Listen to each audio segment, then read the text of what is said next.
Inspectors in Connecticut are trying to determine why a popular carnival swing ride malfunctioned yesterday, slamming to a halt. Many of the riders were thrown into each other in midair.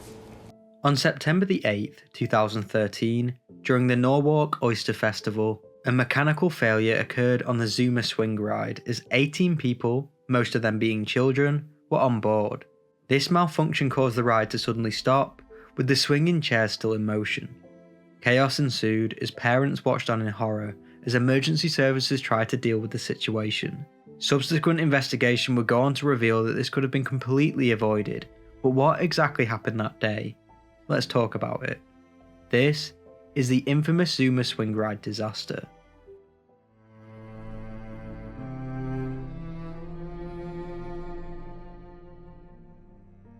The Norwalk Oyster Festival, a cherished New England tradition, carries a deep connection to the maritime heritage of Norwalk, Connecticut.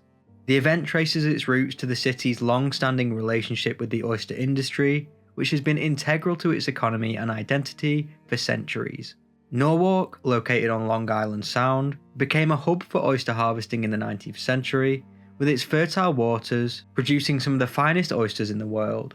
The festival was conceived as a way to honour this legacy, bringing the community together to celebrate its rich history while supporting local maritime preservation efforts. Since its inception in the late 1970s, the festival has grown from a modest gathering into a dynamic event that attracts thousands of attendees each year.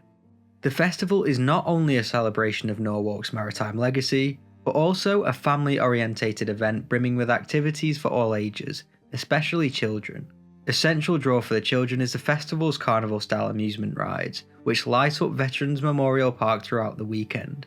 From roller coasters and spinning rides for older children and adults, to gentle carousels and train rides for the little ones. These rides add an element of classic fairground fun to the event. And year after year, the festival works to enhance its lineup, offering both traditional attractions and new additions to keep visitors excited to return. One of the rides at the fair's lineup that year in 2013 was the Zuma swing ride. The Zuma swing ride is a classic chair swing ride which, at the time, was owned by Stewart Amusements.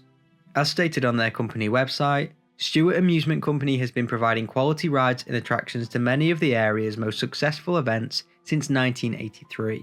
The swing ride was manufactured by a company that ceased production in 1985, and was believed to have been created in 1983. A swing ride, also known as a chair swing ride or a swing carousel, is a classic amusement ride found at many fairgrounds, carnivals, and theme parks worldwide. The design consists of a central rotating tower or platform from which individual chairs are suspended by metal chains. As the ride begins to spin, centrifugal forces cause the chairs to lift and swing outwards, creating the sensation of flying through the air. Swing rides cater to a diverse audience, including families, teens, and even younger children who meet the minimum height requirements, and for the Zuma swing ride, the minimum height was 42 inches. As stated, riders must sit upright and have control of their extremities, and the rider must ride alone and must be able to withstand a spinning ride that turns at a high rate of speed. The ride had an excellent safety record, due to it being a little less extreme than a Zamperla swing ride for instance, but one of the ride's worst incidents occurred in September of 2013, causing chaos and distress at the annual Norwalk Oyster Festival. That year was the 36th annual edition of the event, and the first day went without incident. However, on Sunday the 8th of September at 2:15 in the afternoon, riders, mostly children, boarded the Zuma swing ride with excitement, and nothing seemed out of the ordinary.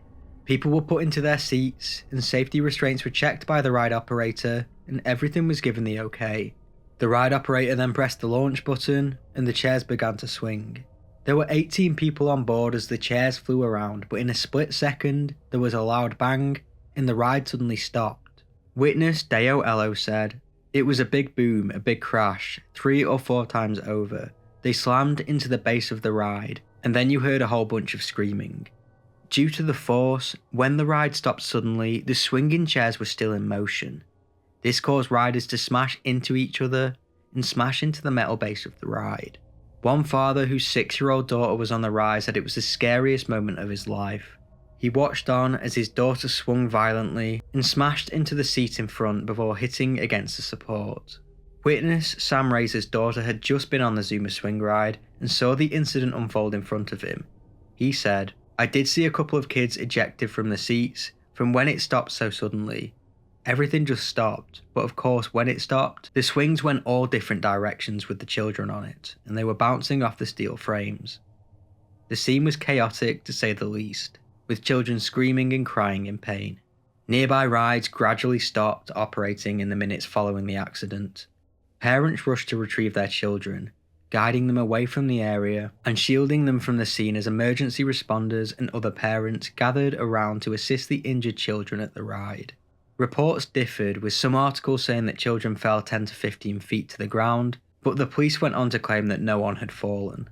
One witness said, "The parents with the children around just knocked the protective barriers to get to their kids, and then it was chaotic after that. Some children had cuts and bruises, others were bleeding from their heads. The police cordoned off the area as emergency services attended to the wounded. Injuries ranged from minor to very serious." I heard this crash of all this metal and all these seats clinking together. And then I looked to my left and I saw the swing ride, it collapsed. 12 children and 1 adult were then transported to various hospitals around Norwalk. After emergency services had dealt with the situation, the ride was then closed down. However, the other rides reopened, which left some visitors upset. Laura Augustin of Norwalk said, "It was just shocking, and I think, they should have closed all the rides off for the rest of the day." The Zuma swing ride remained closed, pending a full investigation. The investigation into the incident at the festival revealed a mechanical failure that could have been prevented with better maintenance. The drive system's hydraulic motor, responsible for spinning the ride's swings, malfunctioned when a metal shaft broke due to worn gear teeth. This wear, which occurred over the ride's 30-year lifespan, had not been addressed because readjusting the gears was not explicitly listed in the maintenance instructions provided to Stewart Amusements. Chance Rides, the corporate successor to the ride's manufacturer, stated that the accident might have been completely avoided if the gears had been periodically readjusted as needed. At the time of the accident, state inspectors had recently examined the ride, finding no major issues. The ride's history showed no prior safety violations, and Stewart Amusement had a very good reputation within the industry.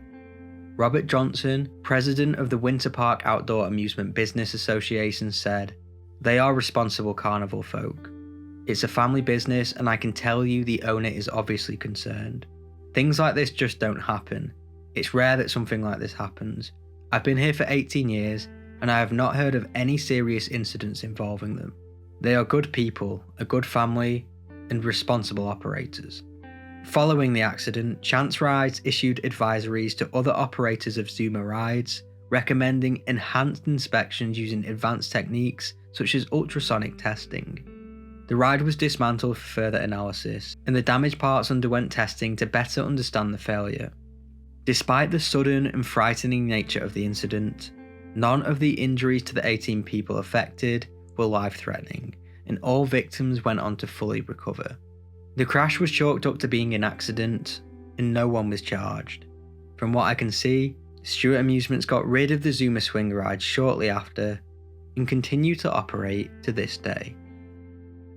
As always, this is not an AI channel, I do everything myself, and if you appreciate my work, subscribe, and if you want to go the extra step to support the channel, maybe consider becoming a member. I'm so glad everyone ended up being okay, because an incident like this could have been a lot more serious. Let me know what you think about this case in the comments below, and as always, thank you for watching.